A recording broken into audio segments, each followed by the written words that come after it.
오늘 성경 말씀은 예수님께서 이 땅에 오셔서 30년 동안을 한 개도 기적을 안 행하시고 가만히 계셨다가 이제 세례를 받으시고 예수님의 공생의 사역을 본격적으로 시작하는 그런 장면입니다. 사람이 시간을 얘기할 때 세 가지를 얘기하더라고요. 초기에 대응할 수 있는 골든타임, 중간에 심을 가지고 후반전을 준비하고 중간 평가를 하고 쉼표를 찍을 수 있는 하프타임, 그리고 마지막으로 우리가 대응할 수 있는 말기 암 환자들을 터미널 환자들입니다. 터미널 종착점에 도착했다. 파이널 타임이 있습니다. 그런데 코로나가 터지고 난 뒤부터는 시간 개념이 혼돈해져 버린 거예요. 여러분, 오늘 처음 예배를 드리는 사람이라면 그 사람에게는 이 시간이 골든타임일 것이고, 어떤 분은 오늘 예배를 드리고 다시는 또 예배를 드릴 수 없는 분들도 있어요. 그분한테는 오늘이 파이널 타임이 되는 것입니다. 휴가철이고 1년의 절반을 지나는 그런 시간으로 봤을 땐 지금은 하프타임이에요. 오늘 저는 이 말씀을 중심으로 해서 예수님께서 이 땅에 오셔서 사역을 본격적으로 시작하실 때 5가지 특징이 있다는 거예요. 첫째는 예수님께서 때가 참에 이 땅에 오셨다는 거예요. 때를 분별하고 때를 채우는 게 첫째 우리가 중요합니다. 두 번째는 예수님께서 세례를 받으신 거예요. 죄가 없으신 예수님께서 재사함 받는, 재씻음 받는 세례를 받을 필요가 없어요. 예수님께서 왜 세례를 받으실까요? 형식도 중요하다는 거예요. 패션 테라피, 패션을 통해서 품격이 들어가듯이 형식도 중요하다는 거예요. 형식을 갖춰야 된다는 거예요. 그리고 세 번째는 예수님께서 세례를 받고 올라오실 때 하늘 문이 열렸어요. 하늘이 열렸다는 거예요. 여러분, 하늘이 열리고 태의 문이 열리고 전도의 문이 열리고 자녀의 앞결이 열려야 되는 거예요. 네 번째는 성령이 임하셨습니다. 우리가 살다 보면 힘으로, 능으로, 깡으로, 돈으로 안 되는 게 인생이에요. 주의 영으로 되는 거예요. 그래서 성령보다 앞서지 마라, 이런 말이 있습니다. 다섯 번째는 여러분, 예수님께서 이 땅에 오셔서 이제 본격적으로 사역을 시작하실 때 하나님께서 아들아, 온라인 번호를 대라. 한 5천만 원 붙여줄 낀께 쓰다가 짜치거든 연락해라. 아니면 천사를 시다바리로 한 500명을 보디가드를 달라줄까?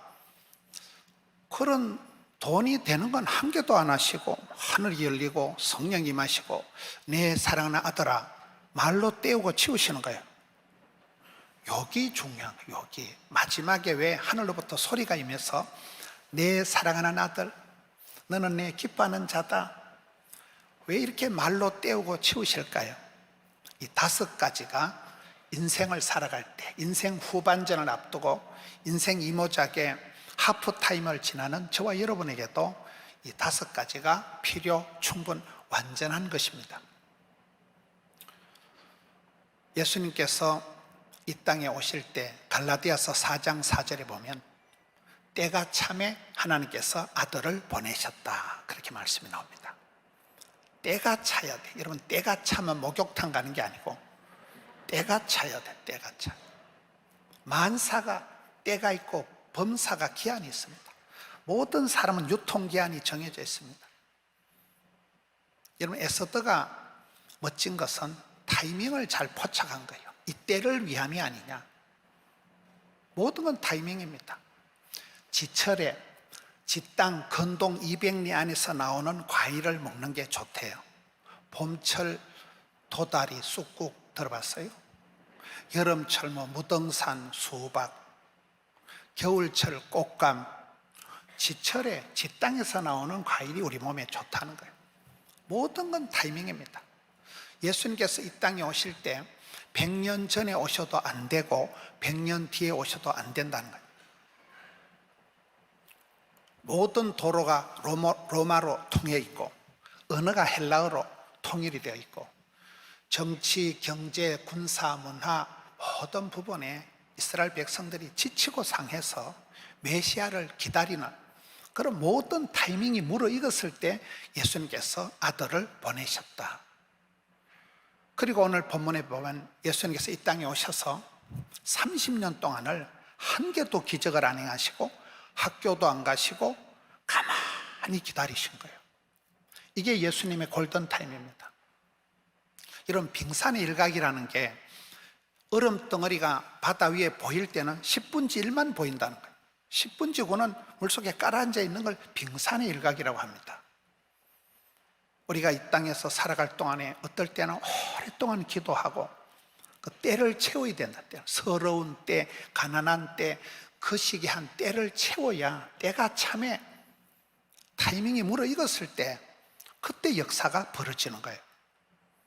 예수님께서 이 땅에 오셔서 30년 동안을 한 개도 기적을 안 했으면 마리아가 볼 때 얼마나 헷갈렸겠어요. 야가 가가 맞나 이거. 내가 임신 초기에 천사 가브리엘을 본 게 아니고 내가 사브리엘을 본 게 아닌가. 빈혈이 심해가지고 내가 사브리엘을 본가 이건나. 어떻게 예수님께서 오셔서 30년 동안을 한 개도 기적을 안 하시고 가만히 계시냐 이 말이에요. 그게 중요합니다. 여러분 우리가 뭐 설친다고 나댄다고 일이 되는 게 아니에요. 신앙생활은 뭐 어떤 사람은 2기가 있어요. 2기가 있어요. 죽기 아니면 살기로 해야 돼요. 어떤 사람은 5기가 있어야 된다. 5가지 기가 있다는 거죠. 생명의 언약의 약속의 말씀을 기억해라. 전능하신 위대하신 하나님을 기대해라. 쉬지 말고 기도해라. 하나님 때를 기다려라. 기다려 주님의 시간을 기다려야 돼요.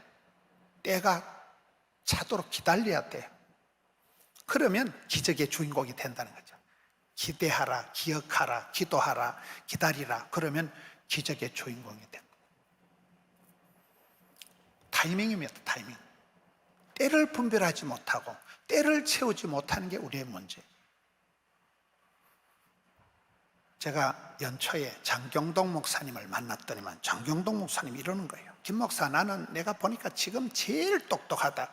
나는 공자 명자보다 똑똑하다. 무슨 말일까요? 여러분 공자 맹자가 진리를 복음을 알았겠어요? 그러니 장 목사님이 더 똑똑하다는 말이 맞죠?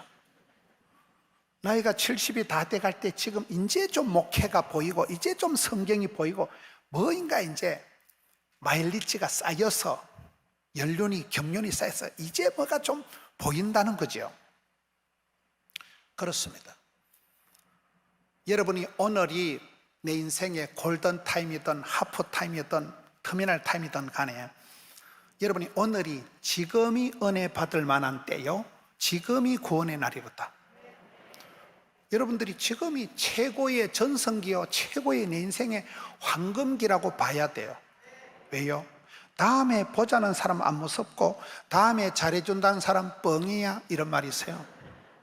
다음이 어디 있어요? 코로나 때 주제가는 내일 일은 난 몰라요, 하루하루 살아요. 그렇습니다.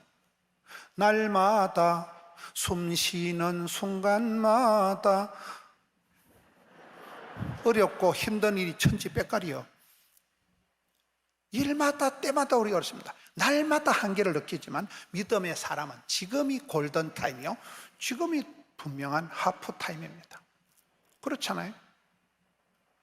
지금이 여러분이 가장 건강할 때, 어쨌든 간에 밤새 안녕하는 시대예요. 누구든지 유통기한이 정해져 있기 때문에. 그래서 오늘 예수님께서 이 땅에 오셔서 30년 동안을 가만히 기다리시다가 이제 본격적으로 공생의 사역을 시작하실 때 그 타이밍을 보는 거예요. 여러분은 어떻습니까? 2022년도 1년을 보면 오늘이 하프타임이에요. 휴가철이에요. 1년의 절반을 지나는 거예요. 새해 어떤 구상을, 발상을, 착상을 하시는 분들은 지금쯤은 새해 구상이 거의 끝나야 돼요. 타이밍이. 그래야 그 사람이 늦은 비에 복을 받고 그 사람이 이제 조금만 지나면 뭐 벌초하러 가고 추수감사절 오고 금방 성탄절 송구영신 예배 옵니다. 금방 지나가. 흘러가는 세월 속에서 때를 분별하는, 이 때를 위함이 아니냐, 이 타이밍을 분별하고 때에 맞는, 때를 이루는 사람이 지혜로운 사람이에요.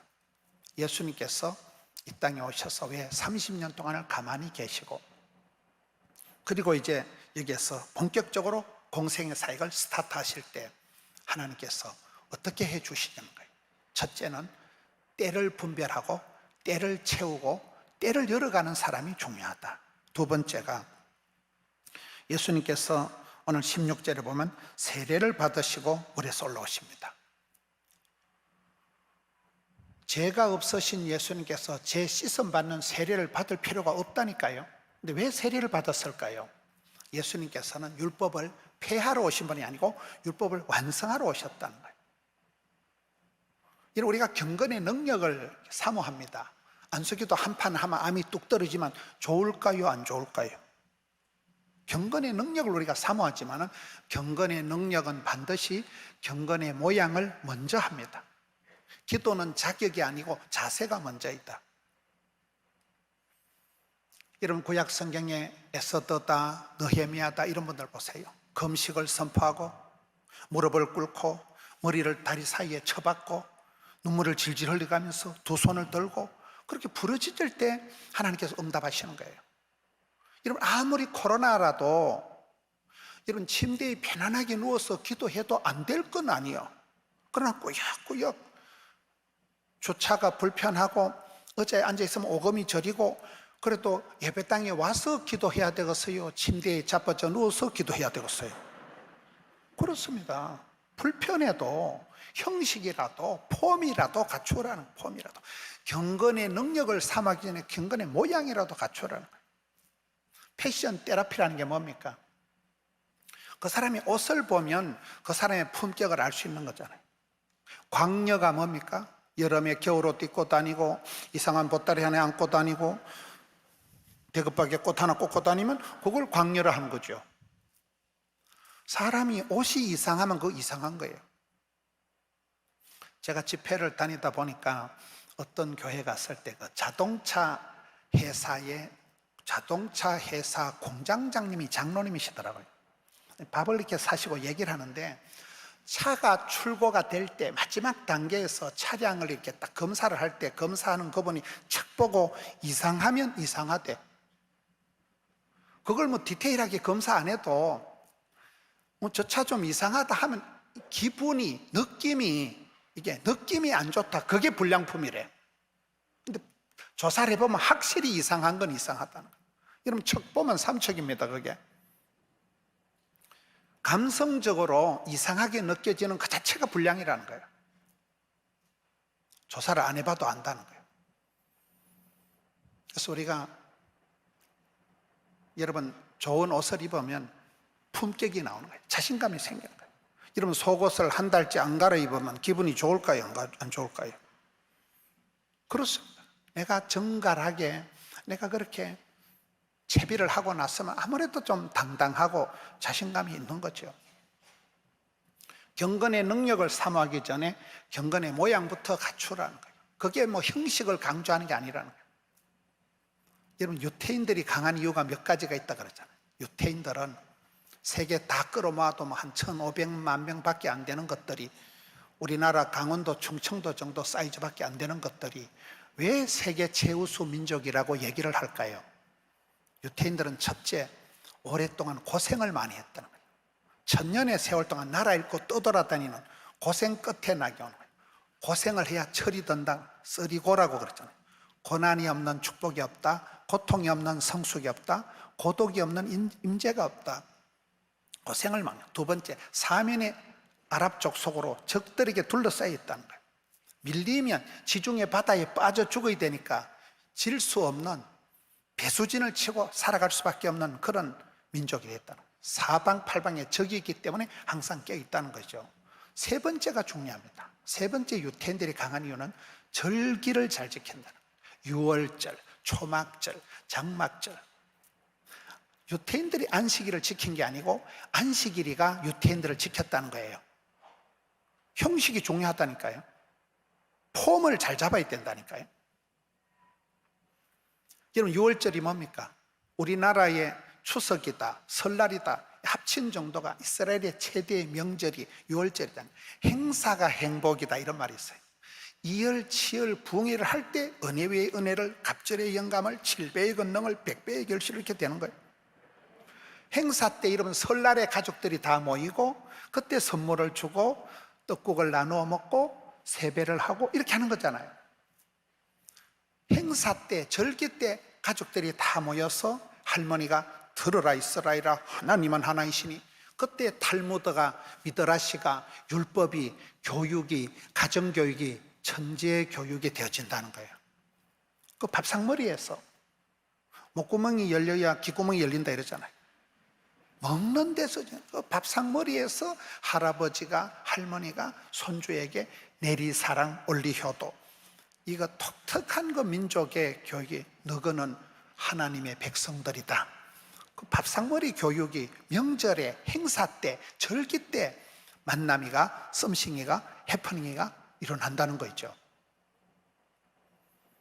우리가 주일날 이렇게 예배를 드린다는 게 어떻게 보면 형식 같고 어떻게 보면 좀 거추장스러운 것 같지만은, 채비해서 꾸역꾸역 교회를 와서 불편하게 주차를 하고 그렇게 의자에 앉아서 그 답답한 시간을, 꼼짝도 못하는 시간을 보낼 때 경건의 모양 속에 경건의 능력이 들어가는 거예요. 그래서 예수님께서 세례를 받을 필요가 전혀 없으신 분이지만 세례를 받으셨다는 거예요. 형식의 옷을 입지 않은 거예요. 형식이라도 잘 갖추지 않은 거예요. 저는 이번에 만나교회 이렇게 교제를 하고 보고, 또 우리 김병삼 목사님 늘 자주 뵙고 하면서, 참 만나교회는 멋있다, 아까 인사말처럼 참 좋은 교회구나.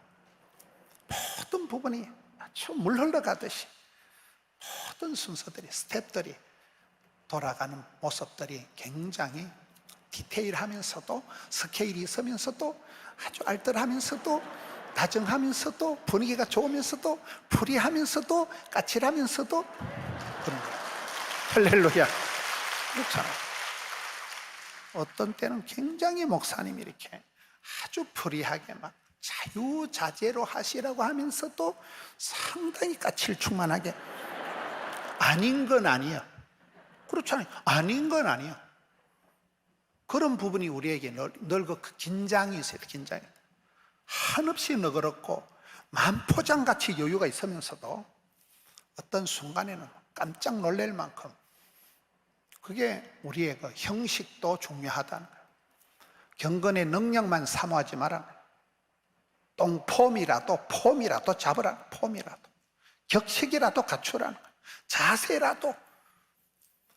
그래서 예수님께서 여기에 세례를 받으셨다는 것은, 첫째는 우리가 때를 분별하고 때를 열어가고 때를 채우는 게 필요하다면, 두 번째는 형식이라도 갖추고 폼이라도 구비하고, 그런 경건의 모양, 그게 먼저입니다. 그것이 되어졌을 때 세월이 지나면 자연스럽게 경건의 영향력이 나타나는 것입니다. 세 번째, 예수님께서 이제 공생 사역을 시작하실 때 하나님께서 하늘 문을 확 열어주신 거예요. 하늘 문이 열리고, 하늘이 열리고, 이게 무슨 뜻일까요? 여러분, 야고보서 1장 17절에 보면 각양 좋은 은사와 온전한 선물이 다 위로부터 빛들의 아버지께로서 내려온다는 거예요. 이런 큰 복은 하나님이 주시고 쫓겨난 복은 사람이 오두방정 떨어 챙긴다, 이런 말이 있어요. 하나님께서 오케이, SK 하면 다 되는 거잖아요. 위로부터 빛들의 아버지께로서 내려온다는 거예요. 여러분, 무엇이 되려고 하면 하늘 문이 열려야 돼요. 신통, 인통, 물통, 사통, 밥통, 이런 말이 있어요. 신통, 하나님과 내가 통하면. 인통, 인간관계가 풀리고. 물통, 재물관계가 처리되고. 사통, 일이 이루어지고. 밥통, 소화가 잘 되고죠. 영혼이 잘됨 같이 범사가 형통하고, 온몸이 강건하고, 정신줄이 강하고, 관계가 술술술 풀려가는 거예요. 하늘 문이 열려야 됩니다. 이러면 딸이 시집을 가면, 며느리가 시집을 오면 애를 쓴다고 애가 안 나와요. 애를 잘못 쓰면 미주발이 빠져요. 하나님이 태의 문을 열어주셔야 돼요. 애를 쓰는 건, 인간이 하는 건 한계가 있다는 거예요. 하나님이 하늘 문을 열어주시고 태의 문을 열어주시고, 여러분 교회처럼 부흥되는 교회는 전도의 문이 열립니다. 여러분이 애쓰고 전도하는 게 아니에요. 하나님이 생명들을 붙여주시는 거예요. 복에 복을 더하사 지경을 넓혀주시고 지남철처럼 척척 들러붙는 거예요. 사람이 들러붙는다니까요. 그게 이상한 거예요. 내가 애쓰고 노력하는 건 한계가 있는데 하나님께서 전도의 문을 열어주시면 사방에서 돕는 자들이 일어나고 유력한 자들이 지발로 찾아와서 목사님, 제가 이 교회 좀 댕기면 안 되겠습니까? 안 될 건 없지. 전도의 문이 열린다. 여러분, 자녀의 앞길이 열려야 되겠어요? 막혀야 되겠어요? 저는 김병삼 목사님하고 이렇게 교제를 할 때마다 참 목사님이 활짝 열린 분이구나. 오픈 마인드. 굉장한 수용성이 있는 거예요. 누가 무슨 얘기를 해도 다 이렇게 경청을 하시는 거잖아요. 그게 어려워요. 그게 사람이 좀 유명한 사람이 되고 그러면 점점 독불장군이 돼. 지가 다 하는, 지 마음대로 다 하는 거예요. 그렇게 되기 쉬운데 오픈 마인드가 된 사람은 항상 하나님 앞에 열린 마음으로 하나님이 오다 하시면, 하나님이 가르쳐다면 간다는 거예요. 열린 사람이 돼. 어떤 사람 얘기해보면 막 깝깝하게, 아이고 막 숨이 다 답답하다, 저 사람하고 있으면 막 고구마 먹은 처럼 깝깝하다, 그러면 안 되는 거예요. 예수 믿는 사람은 하늘 문이 열리고 태의 문이 열리고 전도의 문이 열리고 사업의 문이 열리고 자녀의 문이 열리고 열린 천국문, 우리는 그렇게 나아가는 사람들이에요. 네 번째는 성령이 임하신다. 성령이 임하신다. 이 순서가 중요합니다.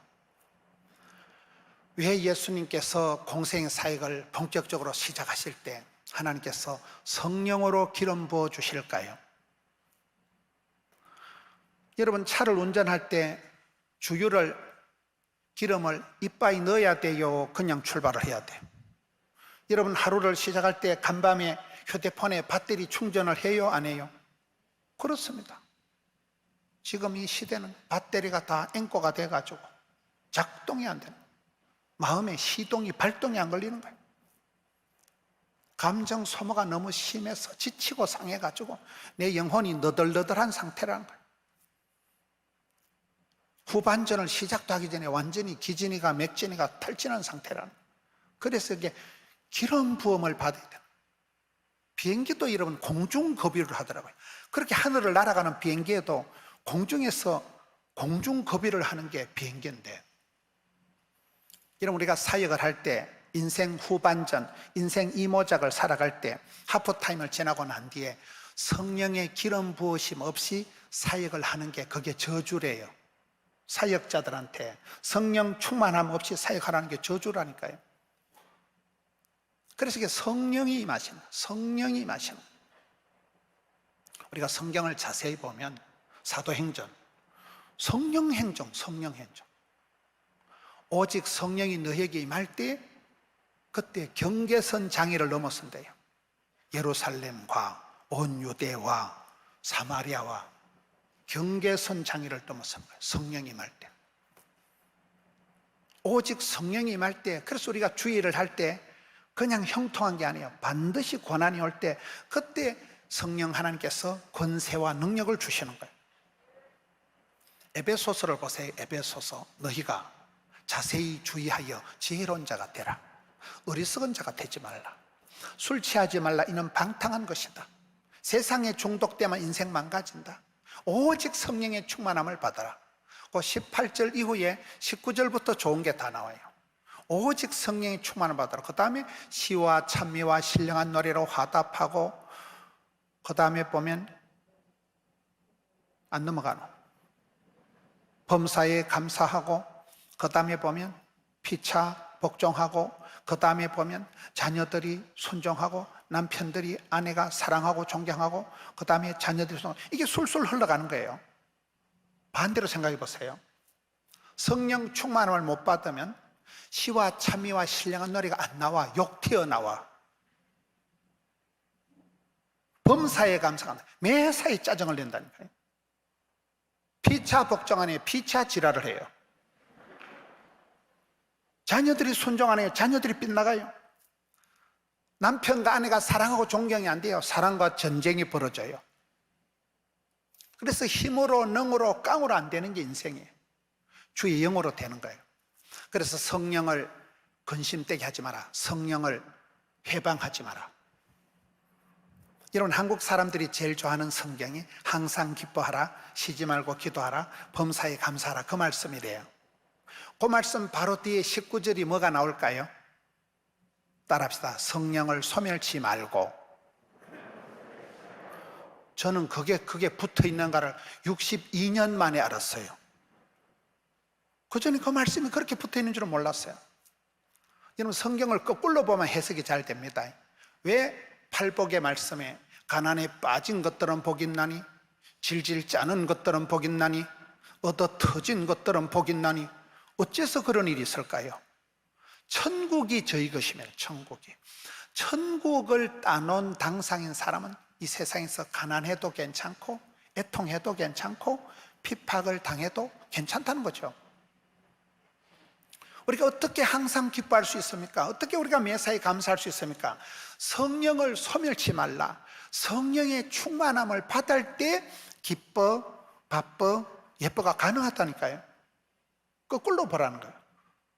그래서 여러분, 사도 바울이 범죄했을 때, 아니 다윗이 범죄했을 때, 하나님 제가 잘못했습니다, 성신을 내게서 거두지 마옵소서. 하나님이 성신을 거둬 가시면 생쇼를 해도 안 된다는 거예요. 그래서 성경에 오직 성령의 충만함을 받아라, 오직 성령이 마시면 그렇게 나가는 거예요. 여러분, 성령님 안녕하십니까? 오늘 말씀 3장 17절 이후에 4장 1절을 보세요. 4장 1절을 보면 예수님께서 마귀에게 이끌려 시험을 받으러 가는 거 아닙니다. 많은 사람들이 저 구절을 예수님께서 마귀에게 질질 끌려가지고 천만의 말씀, 예수님께서 누구에게 이끌려서 마귀에게 시험을 받으러 광야로 가십니까? 성령에게 이끌려 가셨다는 거예요.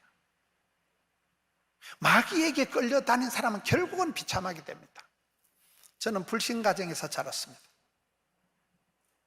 저희 집에서 저 혼자 교회를 다녔습니다. 가정 예배를 한 번도 안 드려보고 신방을 한 번도 안 받아보고 바로 담임 목사님이 됐어요. 얼마나 불안했겠어요. 그런데 제가 살아오면서 느낀 게, 하나님을 몰랐던 형님, 하나님을 몰랐던 분들은 빨리 죽더라고요. 제가 깨달은 건, 귀신은 여러분, 도적놈은 와서 빼앗고 죽이고 멸망시키는 게 전공이에요. 예수님은 우리에게 생명을 주시고 풍성케 하시는 분이에요.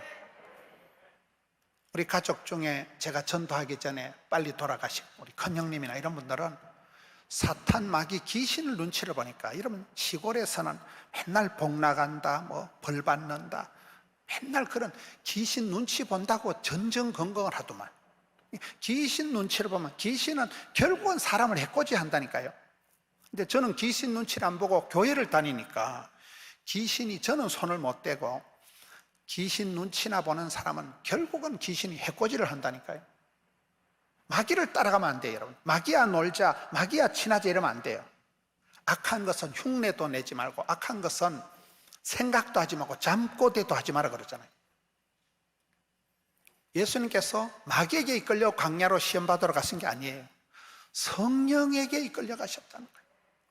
그래서 우리가 성령보다 앞서지 마라. 성령이 교회들에게 하시는 말을 귀 있는 말씀을 들을지어다. 이런 귀가 없는 사람이 누가 있어요? 설교를 할 때도 오늘 강사가 왜 저 본문을, 왜 저 설교를 하냐?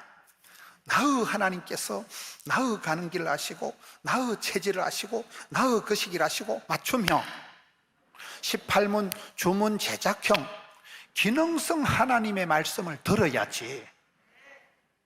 성경을 봐도 허연 건 종이고 시커먼 건 글씨아이가 이러면 안 되는 거예요. 그렇잖아요. 내게 주시는 말씀, 오늘의 내게 주시는 말씀. 오늘 제가 설교를 좀 뭘 합니까? 때를 채우라는 거예요. 때가 뭡니까? 저는 여러분의 상태를 모르지만 여러분의 오늘이 최고의 황금기라니까요. 다음에 뭐 사업 성공하고 난 뒤에 아들, 딸 출가시키고 난 뒤에 다 부질없는 생각이에요. 다음이 어디 있습니까? 다음이. 지금이라 일컫는, 지금이 은혜 받을 만한 때요, 지금이 구원의 날이로다. 때를 그렇게 살아간다. 제가 파이브 현이라고, 현실에 최선을 다하라, 현장의 달인이 되거라, 현재에 감사해라, 현장 클래스를 이루라, 현역에 은퇴는 없다 그러면 현찰이 많아진다는 말이 있어요. 제가 만들어 본 거예요. 닥치는 대로 살아가는 거예요. 여러분, 오늘이 내 인생의 황금기요, 골든타임이요, 하프타임이요, 최고의 전성기로 그렇게 살아가야 되는 이유가, 미루고 연기하고 다음에 볼 일이 없다니까요. 이는 코로나 때 사랑하는 가족들이 많이 떠났습니다. 예측 불허의 삶을 살아가. 코로나 지나면서는 골든타임이, 하프타임이 막 물려 돌아간다니까요. 다음에 두고 볼 일이 없어요. 그래서 항상 닥치는 대로 현실에 최선을 다하면 하나님께서 일마다 때마다 함께 하시고 피할 길을 열어주시고, 하나님께서 그때 돕는 자를 붙여주시기 때문에 우리는 오늘이라는 이 시간을 최고의 그런 해피데이, 오늘 은혜 받고 집에 가서 자빠져 주무시고 내일 또 해가 뜨겠지, 그렇습니다. 때를 열어가는, 때를 충만하게 채워가는, 아까 담임 목사님 말씀하셨처럼 건성건성 살아갈 일이 아니라는 거예요. 한국 사람 몸에 안 좋은 충이 있는데 해충, 요충, 편충이 아니고 대충이 있다는 거예요. 대충 건성건성 얼렁뚱땅 스타일이 문제라니까요. 맨날 다음에 보자, 맨날 시간 좀 있으면, 맨날 뭐 여유 좀 있으면. 우리가 언제 여유가 있었나요? IMF가 터지든 코로나가 터지든 맨날 위기예요, 맨날 위기. 그래서 우리는 위기를 약간 엔조이하면서, 어려운 일이 닥치면 아따, 하나님 얼마나 복을 주시려고 이렇게 또 오픈전을 세게 하시는가, 그렇게 설레이는 가슴으로 오늘 이 시간을 가슴 벅차게 감격 시대를 살아가야 되지, 뭐 다음에 보고 뭐 미루고 연기하고 그럴 일이 아니라니까요. 그리고 형식이라도, 지금이라도, 폼이라도 잡잖아요. 이런 마트에 가면 알아봐야 됩니다. 아줌마 교회 다니지? 형식이라도 이게 딱 그런 향기가 나야 되지. 막 피죽도 못 얻어먹은 시어머니 같이 해가지고 막 금방 지옥에서 출장 온 여자 같이 해가지고 막 눈에 막 쌍심지를 켜고 막 독해 빠져가지고 그러면 안 되지. 경건의 모양이라도 형식이라도 갖추자는 거예요. 그러면 그렇게 기도하며 그렇게 나간 사람이 하나님이 하늘문을 열어주시고 성령으로 기름 부어주신다는 거예요.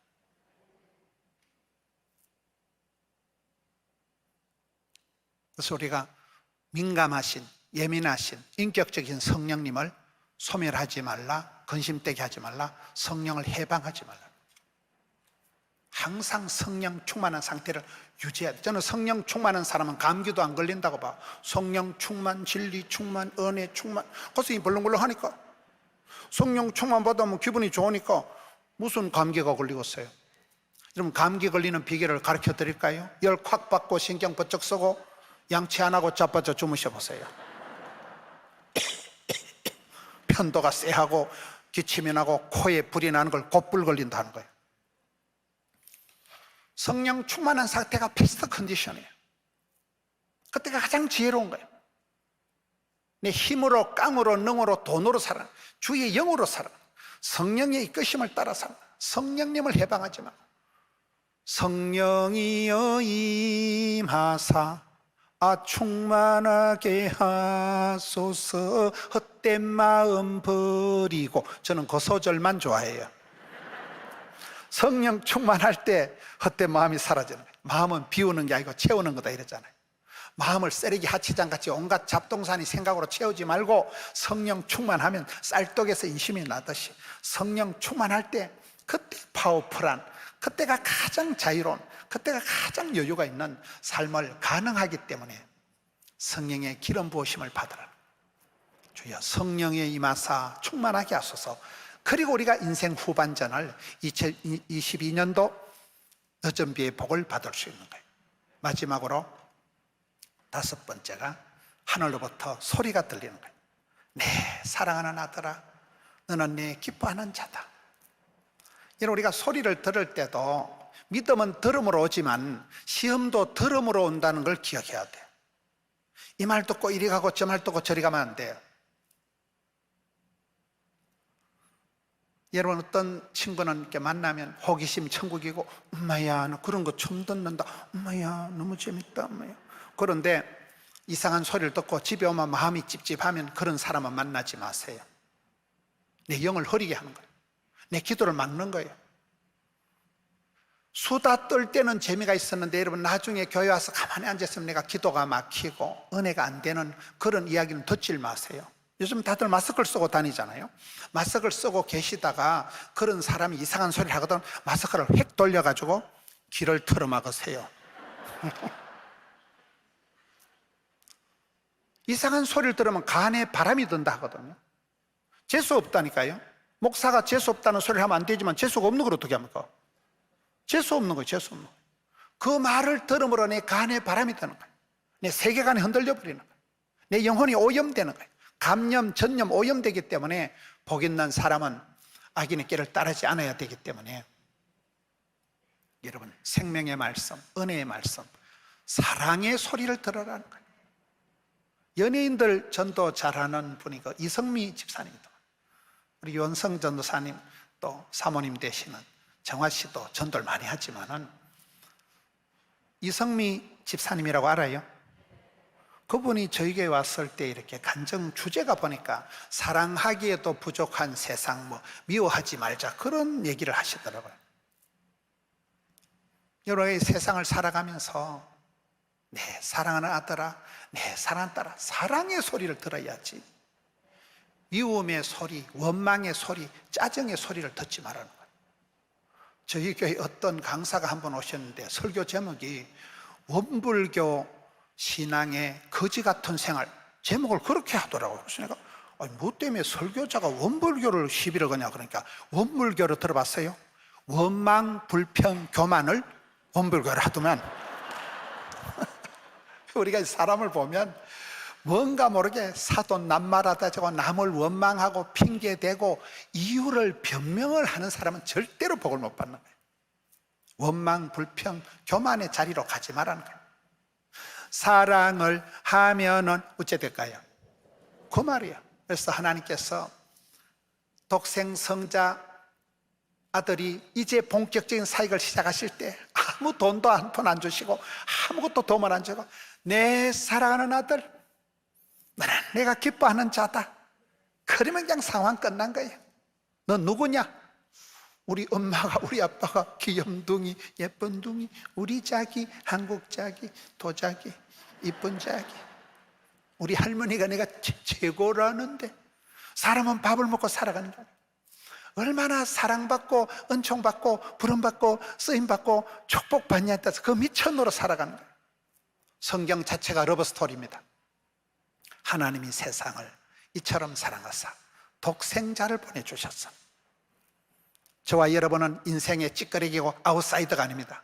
하나님의 사랑받는 아들입니다. 존귀한 자녀입니다. 거룩한 백성입니다. 왕같은 제사장입니다.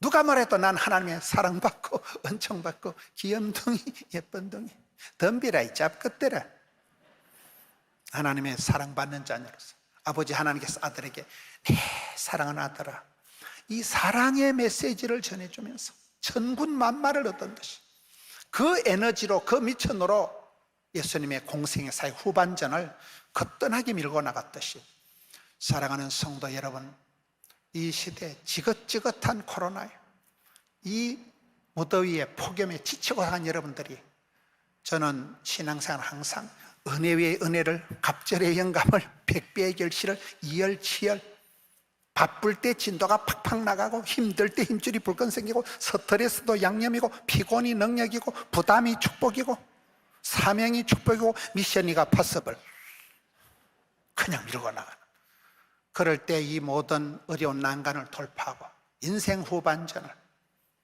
늦은 비의 복을, 남은 사역을 너끈히 감당하는 우리 만나의 성도 여러분 되시기를 주님의 이름으로 축원합니다.